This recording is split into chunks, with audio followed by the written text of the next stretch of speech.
Welcome to The Business. I'm Elise Morgan. Coming up on this special half-hour edition, the government's extended its JobSeeker and JobKeeper programs, so it's JobTweaker 2.0. Income support slashed and strings attached as the biggest payment splash in history is extended to March. We ask what it means for businesses and workers like you. To be honest, I hope I'm not eligible, which means I'm making enough money to cover myself. And tourism facing a tsunami of business busts, what one of the nation's biggest employers says it needs to survive the pandemic. Scalable, tempered and temporary. Prime Minister Scott Morrison reinforced his mantra today as he unveiled JobKeeper and JobSeeker 2.0.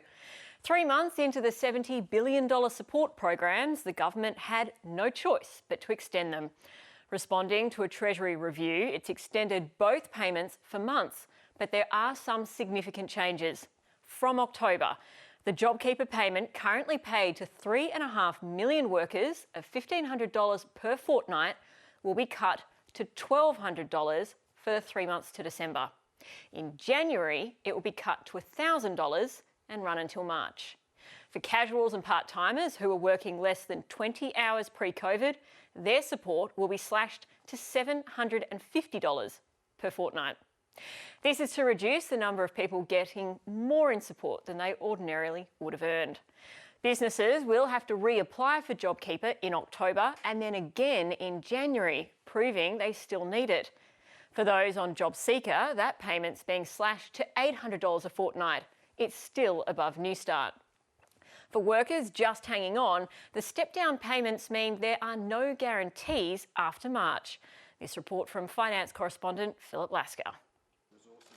Prime Minister Scott Morrison introduced a support package to prevent the economy from drowning. Now he's aiming to keep its head above water. We don't set and forget when it comes to these arrangements. We continue to look at them and we continue to calibrate them to ensure they're being effective. And where they need to change, we'll change them. And that's not good news for this cafe in suburban Sydney, even though business has improved. We're still down, but we're not down by 30%. So for us now moving forward, we're not going to get any further assistance. So that definitely is going to affect us. 25 people work here and 8 jobs depend on JobKeeper. Dave Moran says in this environment there are no guarantees. It concerns me because we don't know what's around the corner. You know, we're trying to navigate what looks to be kind of a bit of a second wave of this pandemic at the moment. Freelance makeup artist Samantha Lauren is also uncertain about what's ahead because most of her work has dried up. Not knowing what's going to happen with coronavirus is really difficult to commit to jobs in the future, so nobody is really locking anything in. But she's relieved the JobKeeper support is continuing. I would love for it to stay the same, but I would prefer something rather than nothing. And I do think that it's better that it's being monitored. There are now 3.5 million people on JobKeeper. 60% of them, 2.1 million people, are expected to be off that lifeline by Christmas. What we don't know is how many of them will be forced onto the unemployment queues. Rhiannon Wells is a single mother with 2 children on JobSeeker. She says she'll be back to square one.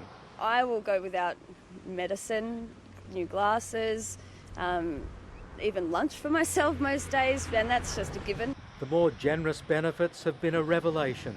You don't realise how tough it was until you don't have to live the way you were living. It's crazy. For Rhiannon, without a job, September will represent an income cliff. The government had an opportunity today to stretch JobKeeper to include people who've previously been excluded, like arts, entertainment, university and contract workers, but it didn't. There are also questions about the temporary flexible working conditions that Labor agreed to under the first JobKeeper plan. As the government dials down the JobKeeper payments, will it reverse the watering down of IR laws? Shadow Industrial Relations and Arts Minister Tony Burke joined me. Tony Burke, the Shadow Treasurer Jim Chalmers today pointed out that the government failed to extend JobKeeper 2 to those that were left out in the first iteration. What should it have announced? Look, there's a whole lot of people who've been working effectively full-time in industries, whether it be arts and entertainment, university, people who work for companies that are owned by foreign companies and governments, that they've been working full-time and yet they have missed out on the system because they've been technically employed as casuals, and they have moved from employer to employer during that time. Now, they are the exact sort of workers that JobKeeper was meant to make sure you could retain your relationship with the employer.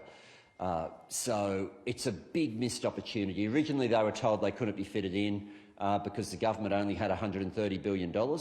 You had the big underspend, and then the government said that still didn't matter.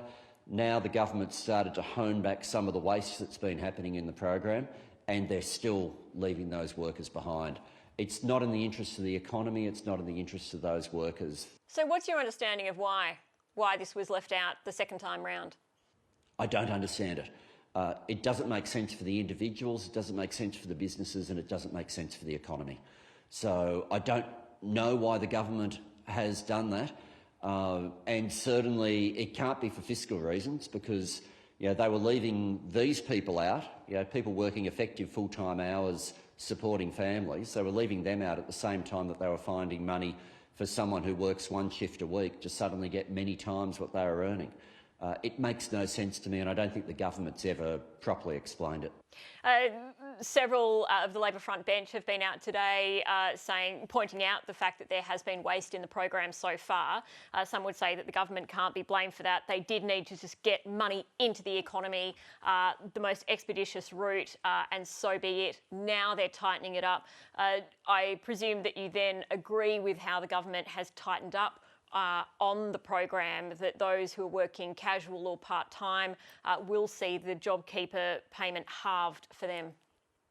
What I don't... Look, I've never understood why you would have a payment that was more than what somebody was earning.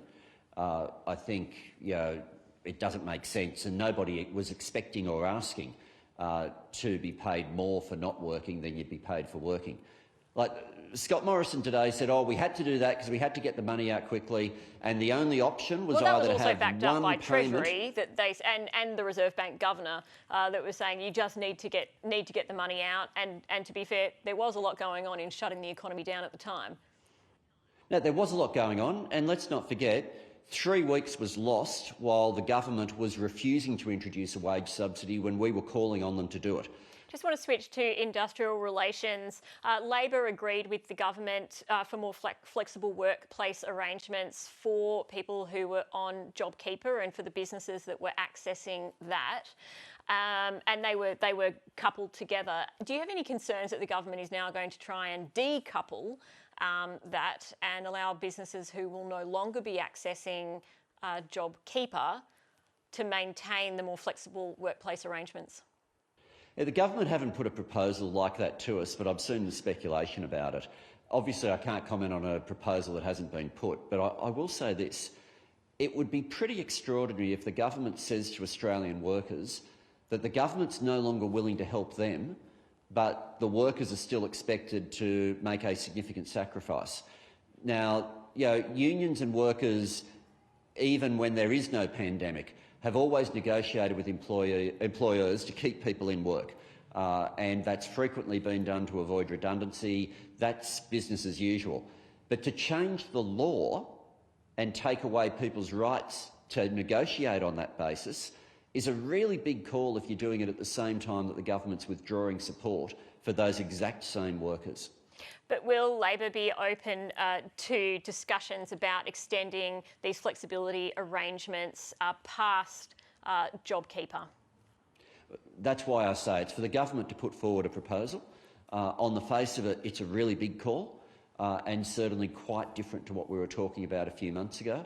But if the government has a proposal like that to put forward, we'll look at it and examine it once it's put forward. Until then, we're dealing with something that involves no certainty at all. Tony Burke, thank you very much for your time. Great to be able to talk to you. With the extension of JobKeeper, the so-called fiscal cliff has turned into a fiscal slope. It significantly reduced the risk of mass job shedding in September. UBS estimated without it, around 48% of small and medium businesses were set to sack workers. The government estimates it will only cost another $16 billion on top of the $70 billion it's already spent. That may be conservative though, considering we're not on top of the virus. I spoke with RBC's Sue Lin Ong. Sue Lin Ong, with JobKeeper, the government's figures are that it's expecting around 60% of people who are currently on the program should be off it by Christmas time. Given what we're seeing in the economy right now, particularly in Victoria and New South Wales, how realistic do you think that is? I think that sounds a little optimistic. And then consistent with that, the estimates of how much JobKeeper, the extension, will cost, a little above around $16 billion, is probably also equally conservative. So we know a couple of things: that clearly the Victorian situation is uncertain. It will be a substantial setback to the recovery. And there's obviously concerns that the outbreaks that we're seeing in New South Wales could develop into something more significant and tighter restrictions. So there's already downside risk, I think, to activity going forward, and that makes those assumptions a little optimistic. On top of that, we know that generally the economy faces a bunch of headwinds, that the labour market is weak, unemployment will stay elevated, confidence is really low, and some of those structural headwinds around elevated levels of household debt and low wages are quite persistent. So at best, it's going to be a very modest recovery that will be probably subject to some setbacks, and I think possibly we may see a greater uptake of that extended JobKeeper program. And we're seeing the government cutting back on the amount of money for the JobKeeper program as we roll out to March. Is that going to be harmful? I mean, given what we know about the cost of borrowing, it's so low. We've had a reminder today from the Reserve Bank governor that, you know, if you're going to stimulate the economy, now's the time to do it. It doesn't cost anything. Why should the government be winding back the amount of money? Look, I think what this is about trying to get the balance right, that we know that more income support is needed to support a fragile recovery. But at the same time, you want to ensure that the incentive to work is still there and that the programs eventually taper and wind down. So I think it's that very difficult balancing act at the moment of how much to income support to provide to contribute to that recovery versus the policy stance. And so I have some sympathy for that difficult balancing act. But it is true. I think at this juncture, fiscal policy is very much doing the heavy lifting, and it needs to do so because monetary policy is fairly limited here in terms of what it can achieve. And so just finally, do economists expect that we're going to have more people move from JobKeeper onto JobSeeker as we progress and as the eligibility tightens up for businesses? That's entirely likely in our view. I think the labour market outlook is pretty challenging. There's no doubt as hopefully at some point later this year as restrictions are eased in Victoria and more so nationally, that we will see greater numbers return to the labour force and seek work. And that is a good sign, and we hope to see that. But the flip side of that really is participation rises, and not all those people will find jobs. They will join the queues of the unemployed, and so that does place some pressure on the JobSeeker program. It's probably not surprising that the Prime Minister's already flagging that it will be looked at again by the end of this year, and we probably will see some extension of JobSeeker and that greater payment into 2021. Sue Lin Ong, thank you so much for your time today. Thanks, Lise. Today's announcement is big news for nearly 1 million businesses and more than 3 million workers.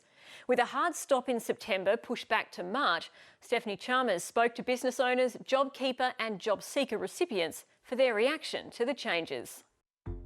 My name is Matthew Landers and my business is based both in Perth and Adelaide. I have 2 florist shops and 2 floral academies. Naturally, our turnover has decreased a huge amount, but the expenses of actually running the day-to-day operation of the business hasn't decreased really at all. So JobKeeper's allowed us to keep our team employed. My name is Gail. I've got the SIP in at Erskineville. COVID scared us all and hit our business. I was ripping up money, so I decided to close for a little while. I'm actually a sole trader, so I was entitled to take it myself, which helped because, you know, it's been a long time since I've made any money. XL Network is our organisation. We have 3 business divisions that sit under the XL Network banner. We were obviously, like all businesses, severely impacted at the start of the whole COVID crisis. March and April were pretty terrible months for most of our business. My name's Jessica Ellis. I'm the director of an organisation called Writers SA. Levels of support that are available to writers are sort of piecemeal, and they are in a very disjointed sort of fashion. And the fact that the schemes like JobSeeker and JobKeeper are going to become more complex to navigate and more difficult to access, and at such low rates, it's going to make the lives of many writers and artists very difficult. We have florists, for instance, that might work for 10 different florists 1 or 2 days a week or a month, and the support was very limited for those people, and that's why we started to see those enormous queues out the front of Centrelink. My name's Courtney Landers. I live in Hobart, Tasmania. My current situation with JobSeeker has been that I became unexpectedly unemployed in November. Now, from what it looks like, someone receiving the maximum payments will be barely above the poverty line. Given the news today, I am very relieved to have found out that I will have part-time work as of tomorrow. I don't think there could have been better timing to hear. We're in a recovery mode. I would imagine that we would be okay without JobKeeper, but certainly a lot of our customers won't. To be honest, I hope I'm not eligible, which means I'm making enough money to cover myself. But it's good to know that the backup is there. The government's extension of the JobKeeper program has come on the advice of a review by Treasury. The review says it's been instrumental in keeping businesses in business. But it raises concerns it's turning into life support for some, saying it continues to support for businesses whose longer-term viability is not assured. It's a key concern for Small Business Ombudsman Kate Carnell. She says business insolvencies are down 51% on this time a year ago, meaning many are being wrongly propped up. Now that's a remarkable figure, but it shows people are just hanging on because they don't have to pay their banks or the ATO or their landlords, and the government's giving them JobKeeper. The problem with that is that interest compounds. They will have to pay their landlord, they will have to pay the ATO. If they've got staff holiday pays, other entitlements continue to accrue. So the situation will be worse in the end. So if you're under pressure now, don't delay, get help. 3/4 of organisations currently claiming JobKeeper have less than 4 employees, and many are under severe pressure. Peter Strong from the Small Business Council joined me. Peter Strong, obviously you welcome and your members welcome the certainty from the government now, but there are now more tests for your members to meet in order to continue to access JobKeeper. Do you think these tests are onerous or fair? Well, they're going to have to be fair. And what we found is the tax office bent over backwards in JobKeeper 1.0, and we're very confident. I've already spoken to people at the tax office about getting together and making sure that the processes are simple, easy to do, and it doesn't put a lot of pressure or stress on the business operator, and helps them keep their staff there, which is what it's designed for. So we expect the tax office to be very constructive, as they have been. There's a lot of businesses with their back against the wall, even with JobKeeper. We've heard from Kate Carnell earlier in the program. She's very concerned about the fact that we haven't seen really any insolvencies over this period. A lot of businesses are just keeping above water because of this JobKeeper program. Would your advice echo hers in that if you're a business in trouble, it's better to call it earlier than to extend this out and extend the costs and the payouts to workers, etc.?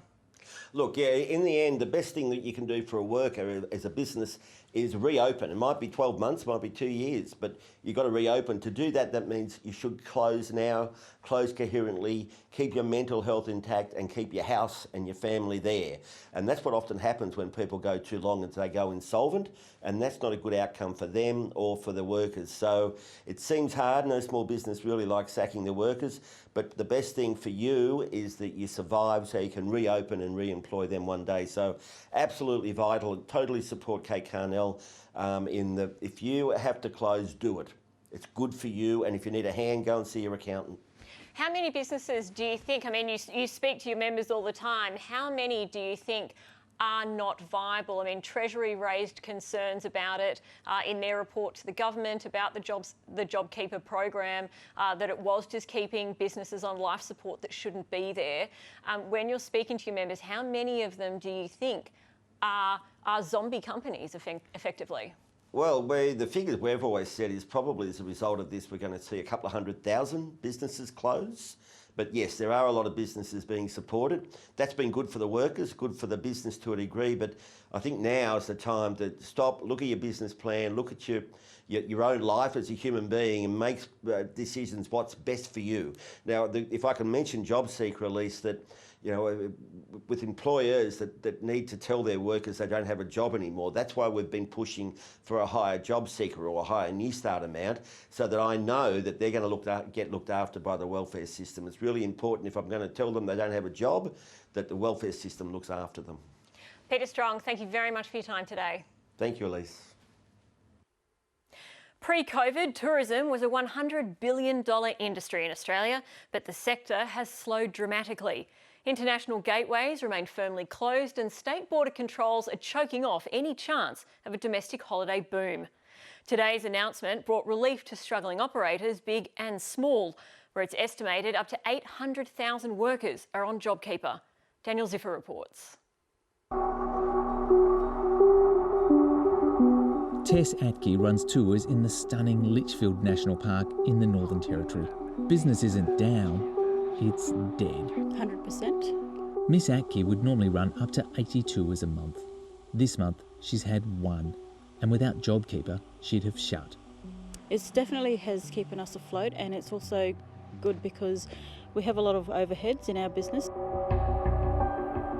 At the other end of the country, Peninsula Hot Springs on Victoria's Mornington Peninsula has 350 staff, 2/3 of them on the wage subsidy announced at the end of March. Tourism has been radically impacted and will take time to recover. The border closures at the moment, just at a national level, the international closure, that's having a significant impact. The tourism sector has grown at a faster rate than the rest of the economy in recent years. But as travel routes are padlocked, the pain is being shared around. Those regions that are far away from big population centres, they're going to continue to struggle. It's going to be really hard to replace the income they're not seeing from international visitors. Australia hosted 8.1 million international visitors in the year to March. Even though that number was affected by summer's bushfires, they spent a cumulative 257 million nights here, dropping more than $41 billion. Domestic travellers spent more nights as tourists in our backyard, but they lay out less money per night. While we've all been cooped up at home and we can't wait to take our first or our next interstate trip, it's unlikely our spending will equal that of our international visitors. Australia's tourism industry has ridden a wave of growth in the number of international travellers visiting here. But with that pipeline essentially shut, many destinations are going to have to radically rethink how they get people through the door. Peninsula Hot Springs is currently shut due to restrictions in Victoria. Now that JobKeeper has been extended, the business can focus on planning for reopening and building accommodation and attractions for the years beyond. It'll also turn our mind to the future projection and investment that we will continue to make in our business. Rather than focusing on survival, we'll be focusing on reviving and then thriving once again. With a mortgage and a business to pay for, Tess Atke will absorb the lower rate of JobKeeper. Thankful it's there. I have other fixed costs that I have to pay, bills, put food on the table, so it's been a relief for me. And a relief for tourism operators around the nation. Dan Ziffer there. While much of the sector remains on the ropes, the peak tourism body says with the help of JobKeeper, thousands of mum and dad businesses may be able to stave off closing their doors. I spoke to the Executive Director of the Australian Tourism Industry, Simon Westaway. Simon Westaway, the JobKeeper payment is being reduced from October onwards. Do you expect that businesses will have to let some employees go as a result of that, or employees will have to leave as a result? We're hoping not. I think it's inevitable as we move forward, and if the country can't get on top of the virus in terms of having a cogent visitor economy, it's inevitable that we will see some people move off the books. We're quietly confident that we're seeing where borders are open, and I think this is a really critical sidebar point here, is that where borders are opened in a domestic sense or between states, people are moving. And so what we need to see is as borders lift, as we can get on top of the virus, as we can get over the hump of the issues in Victoria and parts of Sydney, as borders open up, businesses should be able to get out of hibernation and get back into the business. I mean, we know that JobKeeper is not a long-term opportunity for us and for other industry. At the end of the day, businesses have to be able to stand on their own 2 feet. So, this is going to hold a lot of people in roles that would not be held in roles. So it's for that reason alone, it's significant public policy and it's important, and we're glad to see the second version. Do you see that businesses will be strong enough if we do see the continued gradual reopening of borders and restrictions, that all businesses will be back on their feet enough by March to not need JobKeeper any longer? Well, we anticipate 6 months is a long time, but in saying that, will come around pretty quickly. I think the end of March is a good circuit breaker. One of the things we're continuing to call for is having an improved framework out of the National Cabinet process, so that where we do have hotspots, where COVID does raise its head, we have the ability to have a process so that industry is informed and engaged, and we know when the borders can then reopen up. Because I think one of the biggest concerns for us is this island within an island strategy, which a number of states and territories have adopted. It's not really a sustainable strategy, and it will really injure the visitor economy, which in the domestic sense worth $100 billion a year to the broader Australian economy. The tourism industry is one that relies on a lot of workers. It's a high wage cost industry. Is that something, more flexible work arrangements, is that something that the industry will be arguing for to help businesses recover out of this? Yes, we could always want more money. Yes, we could always want more support. But I think this is good public policy. It's for the right reasons. It's keeping people in jobs and connected to businesses, and that's connected businesses with their one of their key assets, which is their people, is the way that we can ultimately get out of this. Simon Westaway, thank you very much for your time today. Thanks, Elise.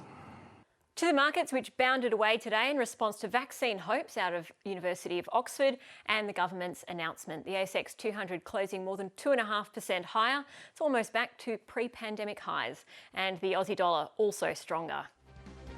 And that's all from the business. I'm Elise Morgan. Good night.